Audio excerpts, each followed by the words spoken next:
If you think you understand justice, you're about to be proven wrong. Smash that subscribe button, hit the bell icon, and drop a comment if you dare to follow me into the darkest decision in American corrections. Because what just happened to 10 men will haunt you long after this video ends. December 23, 2024. Federal civil rights attorney Marcus Webb received a phone call at 6:47 a.m. that made his blood run cold. One of his clients, Thomas Holloway, a 52-year-old death row inmate whose execution had been commuted by President Biden just weeks earlier, had vanished from the federal correctional complex in Terre Haute, Indiana. Vanished. Marcus had asked, gripping his phone tighter. "What do you mean vanished?" "He was transferred," the prison liaison said, her voice carefully neutral. "Early this morning, along with 9 others. They're gone, Mr. Webb. All of them." Marcus knew immediately where they'd gone. There was only one place the Bureau of Prisons sent inmates who'd become too controversial, too political, too visible. ADX Florence, the Alcatraz of the Rockies. America's only federal supermax prison, buried in the Colorado desert where the world would forget about them. But something felt wrong. Thomas Holloway wasn't a terrorist. He wasn't a cartel leader. He wasn't even violent inside prison. He was a convicted murderer, yes, but his case had been plagued with questions about inadequate legal representation and possible innocence. Biden had commuted his death sentence to life without parole precisely because of those doubts. So why transfer him to a facility designed for America's absolute worst? Marcus pulled the files on the other 9 transferred inmates. Jorge Avila, Shannon Agofsky, Len Davis, Billy Allen, Norris Holder, Anthony Battle, Marvin Gabriel, Brandon Council, and Alejandro Umana. All former death row inmates. All commuted by Biden. All transferred overnight without warning, without legal notice, without their attorneys being informed. This wasn't standard procedure. This was something else. By noon, Marcus had filed emergency motions in federal court. By 3 p.m., he'd connected with other civil rights attorneys representing the transferred inmates. They were all asking the same questions. Why the rush? Why no notification? Why ADX Florence? The Bureau of Prisons' official statement was clinical and brief. The transfers were conducted in accordance with security protocols. The inmates met the criteria for ADX Florence placement based on threat assessments and institutional needs. But Marcus didn't believe it. He'd reviewed Thomas Holloway's prison record. Spotless. No violent incidents. No gang affiliations. No escape attempts. Nothing that justified 23-hour-a-day isolation in America's harshest prison. Then Marcus discovered something that changed everything. He pulled the medical records, which required a separate court order. What he found made him sick. 2 weeks before the transfer, Thomas Holloway's medical care level had been changed. Downgraded from Care Level 3 to Care Level 2. On paper, it looked like a routine administrative adjustment. But Marcus knew what it really meant. Care Level 3 inmates require specialized medical attention that ADX Florence isn't equipped to provide. By federal guidelines, they can't be transferred there. But Care Level 2 inmates can. Someone had manipulated Thomas's medical records to justify a transfer that should never have happened. Marcus immediately called the prison's medical director. The call went to voicemail. He called the warden. No answer. He called the Bureau of Prisons regional office. They referred him back to the official statement.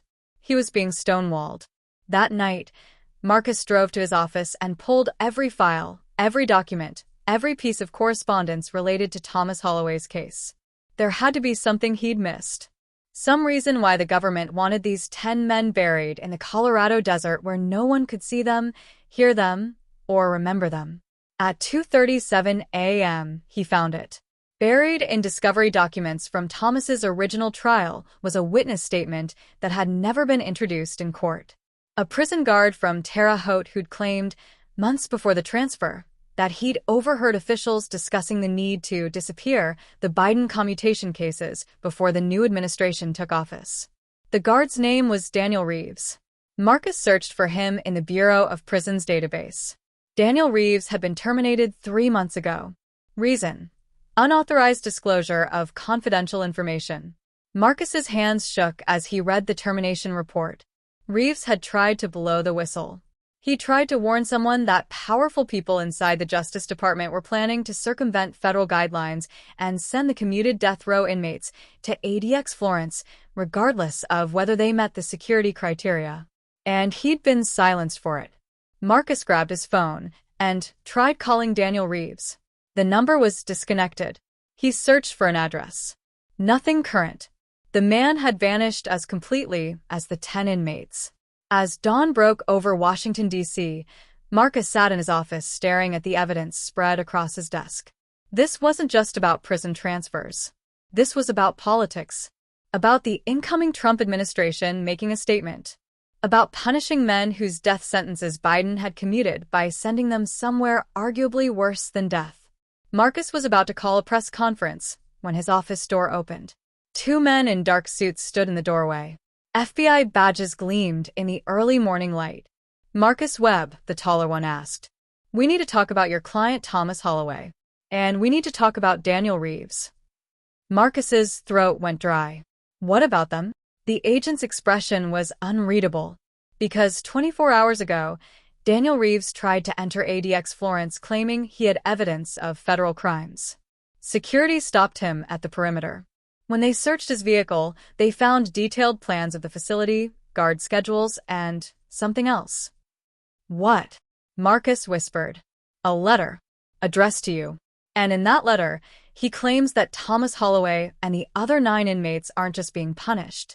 They're being silenced. Because all 10 of them possess information about corruption that goes higher than anyone imagines."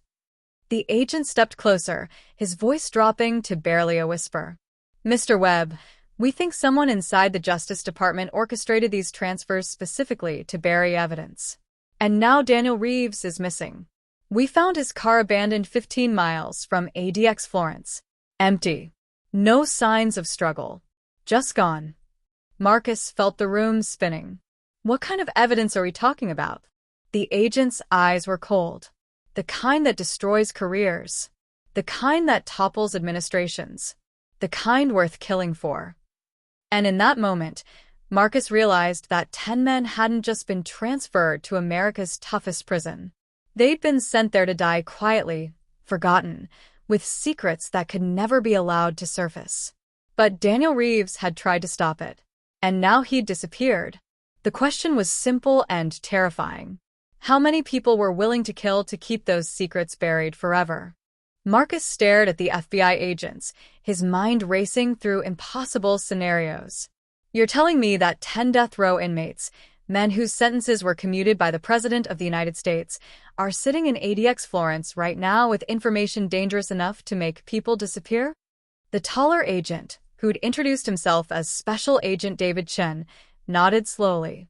"We've been investigating irregularities in several high-profile federal cases for the past 18 months. Your client, Thomas Holloway, was convicted of murdering a federal prosecutor in 2003.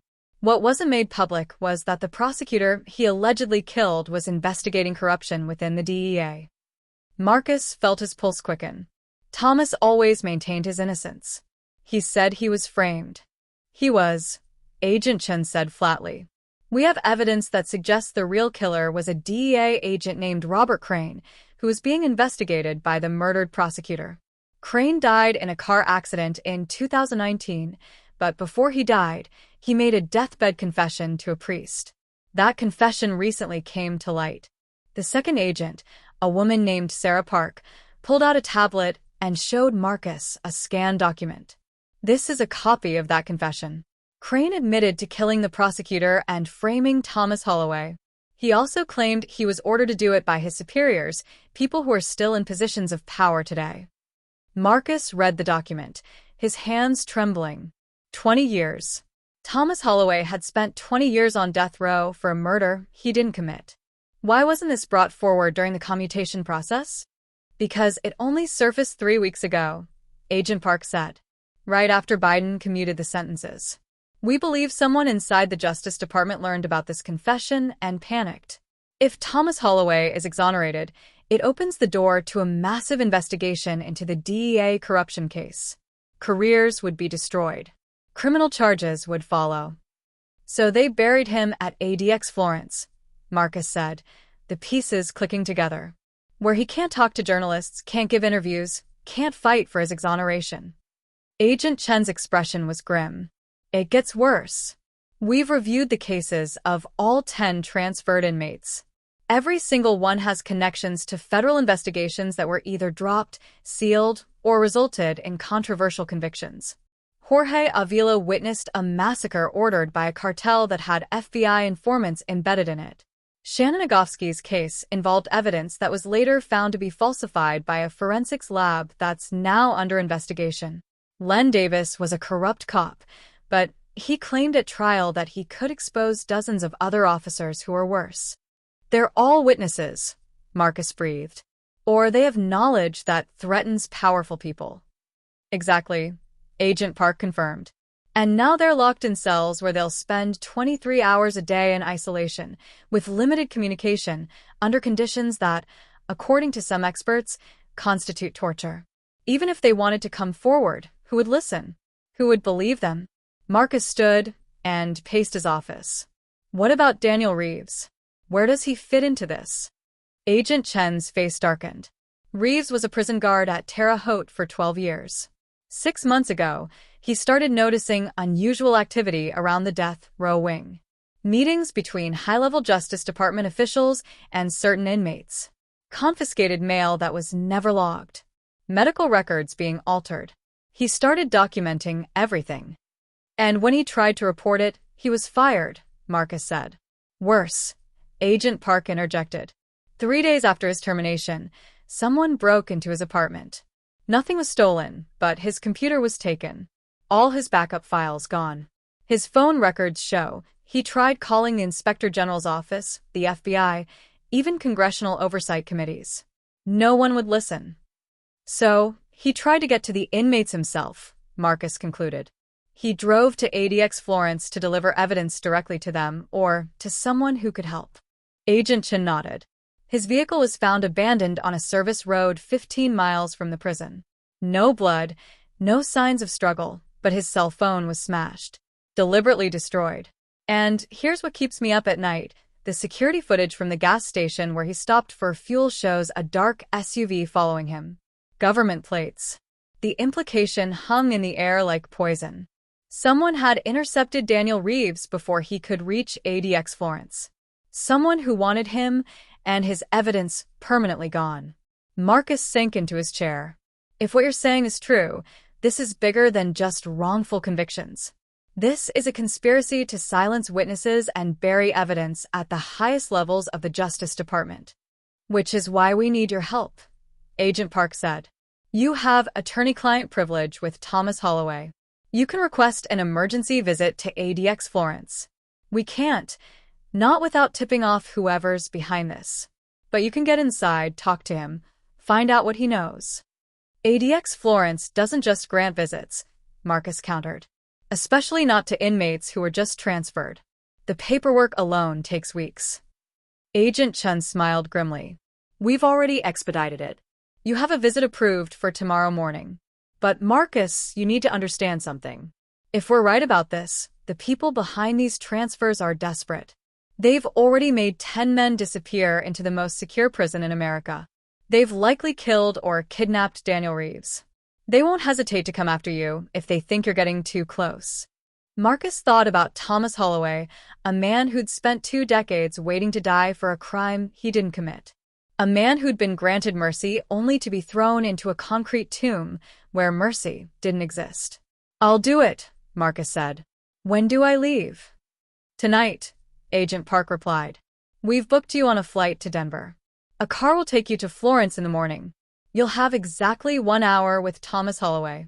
1 hour to find out what he knows, what evidence exists, and who's desperate enough to bury 10 men alive to hide it. As the agents left, Marcus began packing his briefcase. He included Thomas's complete case file, the deathbed confession, and a digital recorder. Whatever Thomas told him tomorrow could change everything. His phone buzzed. A text from an unknown number. Stop asking questions. Stop digging. The men at ADX Florence are where they belong. If you value your life and your career, forget about them. This is your only warning. Marcus stared at the message, his blood running cold. They were watching him. They knew about the FBI visit. They knew he was going to Colorado. He deleted the text and continued packing. Because he'd spent his entire career fighting for people who couldn't fight for themselves. And 10 men sitting in concrete cells, stripped of hope, buried alive in America's harshest prison, needed someone to fight for them now more than ever. But as Marcus turned off his office lights and headed to the airport, he couldn't shake the feeling that he was walking into a trap. That someone wanted him to go to ADX Florence. That whatever waited for him in the Colorado desert wasn't answers. It was silence. Permanent and final. The flight to Denver was scheduled to depart at 11:45 p.m. Marcus boarded with only a carry-on bag and a growing sense of dread. As the plane lifted off, he looked out the window at the lights of Washington, D.C. fading below. Somewhere in that city, powerful people were making decisions. Decisions about who lived, who died, and who simply vanished. And tomorrow morning, Marcus would walk into the most secure prison in America to meet a man who might hold the key to exposing all of it. If Thomas Holloway was still alive to talk. The Colorado desert stretched endless and barren as Marcus's rental car approached ADX Florence. The prison emerged from the landscape like a scar, low concrete buildings surrounded by layers of razor wire, guard towers silhouetted against the pale morning sky. This was the end of a line. The place where America buried its darkest secrets. Marcus showed his identification at 3 separate checkpoints. Each guard scrutinized his credentials with cold efficiency. No small talk. No warmth. Just the mechanical process of allowing an outsider into a world designed to keep everyone out. The visiting room was nothing like a normal prison. No tables, no chairs facing each other. Just a small concrete booth with reinforced glass and a telephone handset. Marcus sat down, his heart pounding, and waited. 10 minutes passed. Then 20. Marcus was about to ask a guard if there was a problem when the door on the other side of the glass opened.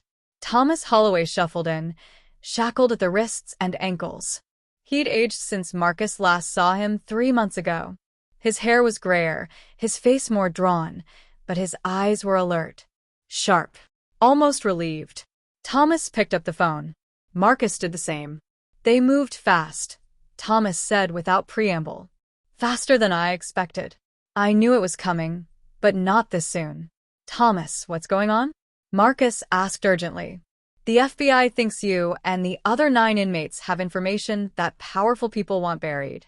Is that true? Thomas glanced at the camera in the corner of his cell. Every word we say is being recorded. Every conversation monitored. But maybe that's good. Maybe it's time everything came out, no matter the cost.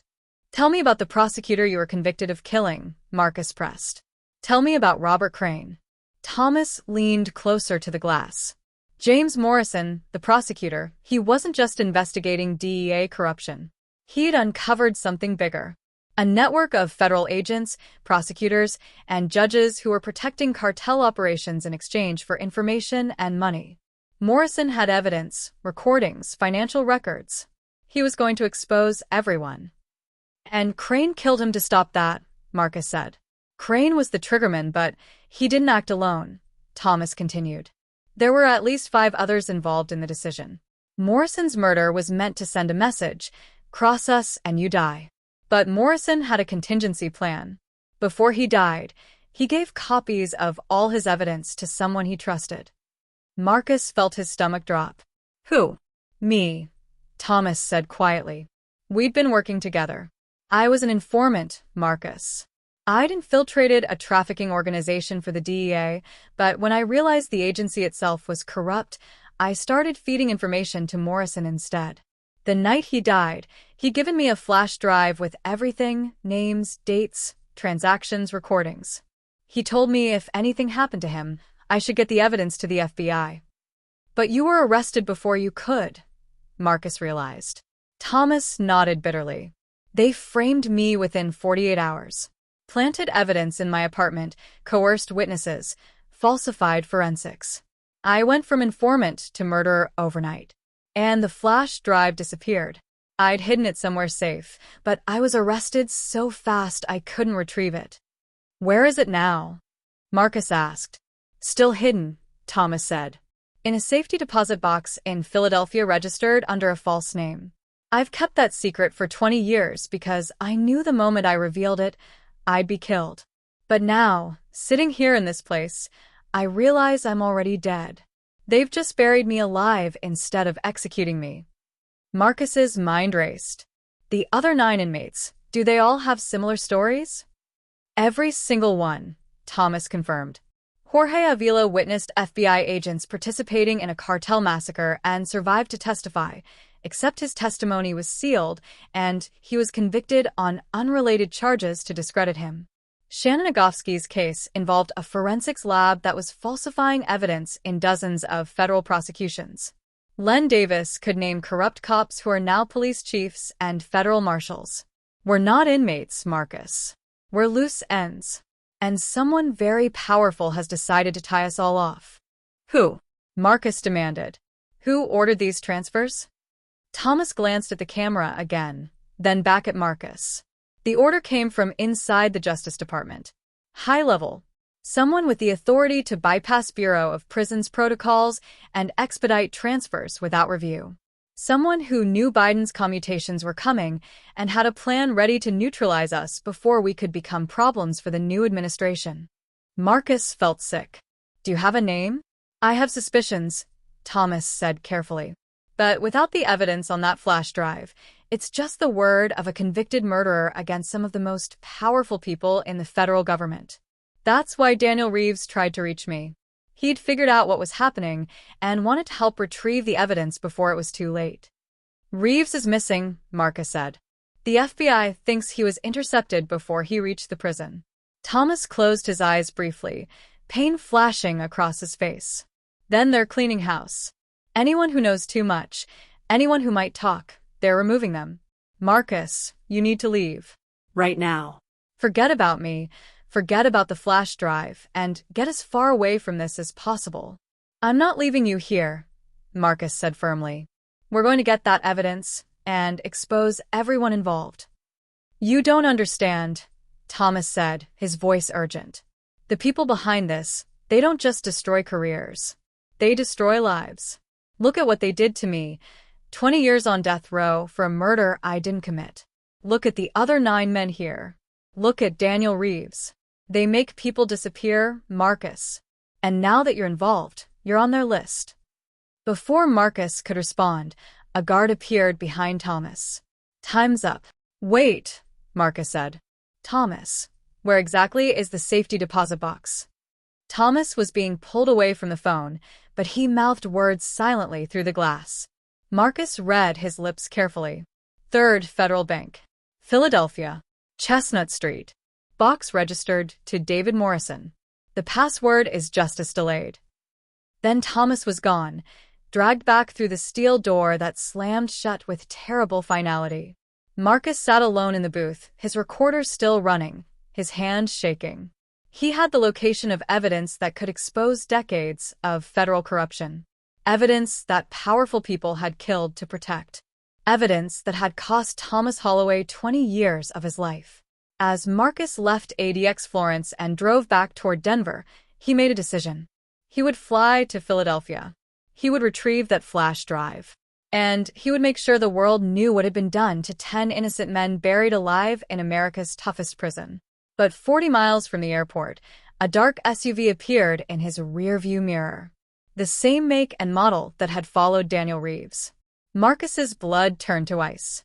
His phone buzzed with a text from the same unknown number as before. Last chance, Mr. Webb. Turn around. Go home. Forget everything. Or join Daniel Reeves and Thomas Holloway in disappearing forever. Marcus looked at the SUV following him, then at the road ahead leading to the airport. He thought about Thomas Holloway's face through that glass, aged and broken but still fighting. He thought about 9 other men sitting in concrete cells, silenced and forgotten. And he thought about justice delayed being justice denied. Marcus pressed the accelerator and drove faster toward Denver. 3 months later, a massive scandal broke across national news. A civil rights attorney had uncovered evidence of widespread corruption within the DEA, FBI, and federal prosecutors' offices. 23 officials were indicted. Dozens of cases were reopened for review. And 10 death row inmates transferred to ADX Florence were granted immediate appeals hearings. Thomas Holloway was exonerated after spending 22 years behind bars. The flash drive Marcus Webb had retrieved from Philadelphia contained everything: proof of federal agents participating in drug trafficking, falsified evidence, murdered witnesses, and a conspiracy that stretched from street-level cops to Justice Department executives. But Marcus Webb never saw Thomas Holloway walk free, because the dark SUV that followed him that day in Colorado had caught up to him at the airport. Marcus was found in the parking garage with a single gunshot wound to the head, ruled a suicide by local police despite the FBI's protests. His briefcase was missing. His phone was destroyed. But before he died, Marcus had uploaded the flash drive contents to 3 separate journalists, 2 senators, and the Inspector General's office. He'd known he might not survive, so he'd made sure the truth would.